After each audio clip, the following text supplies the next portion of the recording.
ఊరికి చుట్టూ ఆకుపచ్చ కొండలు, బంగారు పొలాలు ఉన్న ఒక నిశ్శబ్దమైన గ్రామంలో ఇద్దరు మంచి మిత్రులు అజయ్ మరియు రంజిత్ ప్రపంచాన్ని ఆశ్చర్యభరితంగా అన్వేషిస్తూ రోజులు గడిపేవారు.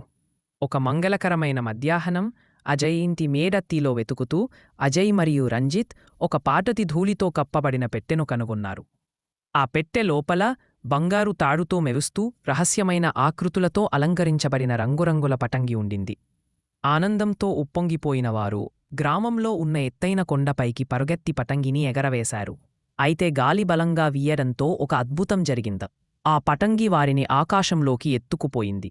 వారు మేఘాలను దాటి ఆకాశంలోకి ఎగసిపోతూ పక్షులు మాట్లాడే, తేలియాడే ద్వీపాలు, సూర్యకాంతిలో మెరిసే ఒక ఆకాశరాజ్యం, ఆకాశలోకంలో దిగారు. పక్షుల రాజైన జ్ఞానసంపన్నుడైన ఈగల్ రుద్రాక్ ప్రత్యక్షమై ఇలా అన్నాడు: నిజమైన స్నేహమున్నవాళ్లే నిజం పటంగిని ఎక్కగలరు. ఇప్పుడు నాకు మీ సహాయం అవసరం. వారు పిడుగులు మెరిపే ఆకాశాలను, వెలిగే వర్ణధనుసులను దాటి ప్రయాణించారు. శాంతిపంకును దొంగిలించిన కొంటె మేఘాలను వెంబడిస్తూ, బురిడెలను పరిష్కరిస్తూ ముందుకెళ్లారు. వారు గాలులతో కూడిన తుపాను ఆకాశాల ద్వారా ప్రకాశించే వర్ణధనుసుల మధ్య ప్రయాణించారు. శాంతి పంకును దొంగిలించిన మేఘాత్మను వెంబడిస్తూ, బురిడెలను పరిష్కరిస్తూ ముందుకెళ్లారు. పోరాడబులుగా అజయ్ మరియు రంజిత్ ఆ మేఘాత్మకు దయను మరియు నవ్వులను చూపించారు.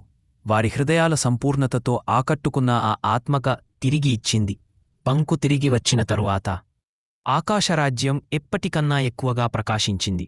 సూర్యుడు అస్తమించటం మొదలయ్యే సమయానికి ఆ మాయాజాల పటంగి అజయ్ మరియు రంజిత్ను ఇంటికి తీసుకువచ్చింది. వారి కథను ఎవరూ నమ్మలేదు. కాని వారికది అవసరం కూడా లేదు. ఎందుకంటే వారి హృదయాల్లో ఆకాశంలో ఇంకా ఎన్నో సాహసయాత్రలు